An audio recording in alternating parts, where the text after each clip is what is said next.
ఇచ్చిన గ్యారంటీలకు సంబంధించి ముఖ్యంగా మహిళలందరికీ ఉచిత బస్సు రవాణాకు సంబంధించి మొదలుపెట్టి కార్యక్రమం ముందుకు పోతున్న సంగతి కూడా మీ అందరికీ తెలిసిందే. అలాగే గ్యాస్ సిలిండర్లు 500 రూపాయలకి ఇచ్చే కార్యక్రమాన్ని కూడా మనం ఇప్పటికే మొదలుపెట్టాం. 200 యూనిట్ల లోపల కరెంటు వాడకం వాళ్ళందరికీ జీరో బిల్లు ఇచ్చే కార్యక్రమాన్ని కూడా మనం ముందుకు తీసుకొని పోతున్నాం. ఇప్పటికే ఇతరత్ర మనం చెప్పిన కార్యక్రమాలు రైతు బంధుకు సంబంధించి కూడా మనం సీజన్కి అనుగుణంగా డబ్బులు ఇప్పటికే ఒకసారి ఇచ్చాం. ఇక రైతు భరోసాకు సంబంధించి రాష్ట్రంలో ఉన్నటువంటి రైతాంగ సోదరుల అందరి అభిప్రాయాలు తీసుకొని, స్టేక్ హోల్డర్స్ అందరి అభిప్రాయాలు తీసుకొని, ఆ అభిప్రాయాలకు అనుగుణంగా ఈ ప్రభుత్వం ప్రజాప్రభుత్వం కాబట్టి ఆ ప్రజల అభిప్రాయాలకు అనుగుణంగా నిర్ణయం తీసుకోవాలనేటువంటి ఆలోచనతోనే గౌరవ ముఖ్యమంత్రి గారు రేవంత్ రెడ్డి గారు కేబినెట్ లో నిర్ణయం చేసి కేబినెట్ సబ్ కమిటీ కూడా వేసి ఆ కేబినెట్ సబ్ కమిటీ అన్ని జిల్లాల్లో సాధ్యమైనంత వరకు ఉమ్మడి జిల్లాల్లో పర్యటన చేసి రైతుల అభిప్రాయాలన్నీ తీసుకొని ఆ అభిప్రాయాల్ని క్రోడీకరించి శాసనసభలో పెట్టి శాసనసభలో సభ్యులందరూ కూడా ఒక రోజు మొత్తం వేరే బిజినెస్ లేకుండా సభలో దీనిపైనే చర్చ జరిగి ఆ చర్చల ద్వారా ఉత్పన్నమైనటువంటి అంశాన్ని జీవోగా రాష్ట్ర ప్రభుత్వం నుంచి ఇచ్చి దీన్ని అమలు చేయాలన్నటువంటి ఒక సంకల్పంతోనే ఈ కార్యక్రమం ఈరోజు వరంగల్ పట్టణంలో కూడా ఏర్పాటు చేయడం జరిగింది. దీని ప్రధాన ఉద్దేశం ఇచ్చే రైతు భరోసాకి ఇచ్చే ప్రతి పైసా, లేకపోతే ఏ కార్యక్రమం కోసమైనా మనం ఖర్చు పెట్టే ప్రతి పైసా ఇది ప్రజల సొమ్మే.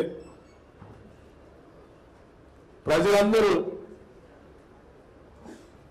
వారి రక్తాన్ని చెమటగా మార్చి శ్రమించి కట్టేటువంటి పన్నుల ద్వారా వచ్చేటువంటి ఆదాయం నుంచే మనం ప్రజలకు పంచుతా ఉన్నాం.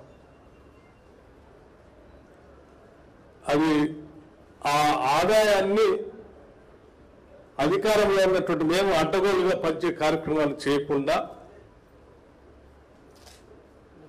చాలా జాగ్రత్తతో దోబరా ఖర్చు లేకుండా ఆ ప్రజలందరూ ఎవరైతే పన్నుల రూపాయల డబ్బులు కట్టి ఆర్థిక వ్యవస్థకి రూపాయి పోగేసిస్తా ఉన్నారో వాళ్ళందరూ అభిప్రాయాలు తీసుకొని మీరందరూ ఎవరికి పంచమంటే ఏ రకంగా పంచమంటే ఆ రకంగా పంచడం కోసం ఈ సభను ఏర్పాటు చేయడం జరిగింది. అంతిమంగా మీ నిర్ణయమే రేపొద్దున జీవోగా కూడా రాబోతా ఉంది. ఈ ప్రభుత్వం చాలా ఓపెన్ మైండ్తో ఉంది.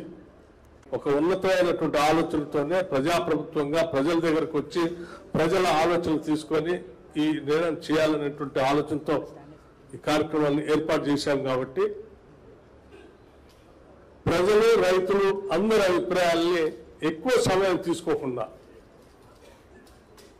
బ్రీఫ్గా అంటే క్లుప్తంగా ఎవరికి ఇస్తే మంచిది, ఎంతమందికి ఇస్తే మంచిది, ఏ రకంగా ఇస్తే మంచిది అనేది 1, 2, 3, 4 పాయింట్స్ లాగా మీరు చెప్తా ఉంటే మేము అందరం రాసుకుంటాం. ప్రతి రైతు పేరు, ప్రతి ఊరు పేరు, ప్రతి మండలం పేరు, మీరు చెప్పే ప్రతి అంశాన్ని కూడా నోట్ చేసుకుంటాం. ఎక్కువగా ఒకళ్ళు చెప్పిందే ఇంకోళ్ళు సభను ఉద్దేశించి అందరి పేర్లు చెప్పకుండా నేరుగా సబ్జెక్టులకు వచ్చి చెప్పాల్సిందిగా కూడా విజ్ఞప్తి చేస్తా ఉన్నాం.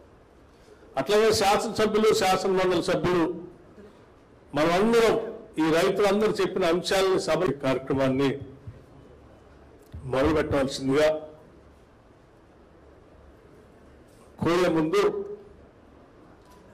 గౌరవ మంత్రులు ఉన్నారు, వారి సలహాలు సూచనలు కూడా మీ అందరితో పంచుకుంటారు. గౌరవ మంత్రివర్యుల్ని వ్యవసాయ శాఖ మంత్రి గారిని మాట్లాడవలసిందిగా విజ్ఞప్తి చేస్తాను. గౌరవనీయులు ఆర్థిక శాఖ మంత్రులు, డిప్యూటీ సీఎం గారికి, రెవెన్యూ శాఖ మంత్రులు శ్రీ